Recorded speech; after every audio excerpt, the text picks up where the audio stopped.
بیایید بیماری آلزایمر رو کامل با هم بررسی کنیم. آلزایمر یه اختلال پیشرونده عصبی هست که باعث کاهش حافظه، اختلال در تفکر و تغییرات رفتاری میشه.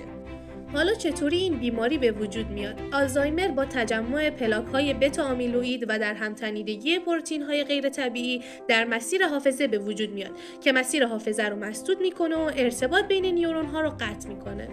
سن مهمترین عامل خطره، اما تنها عامل نیست. بعضی افراد حتی توی 30 یا 40 سالگی هم دچار آلزایمر زودرس میشن.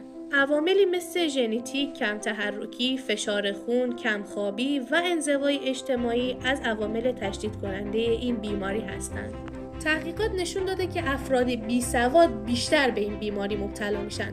توی این تحقیقات اومده که حل جدول و یادگیری زبان دوم آلزایمر رو عقب میندازه.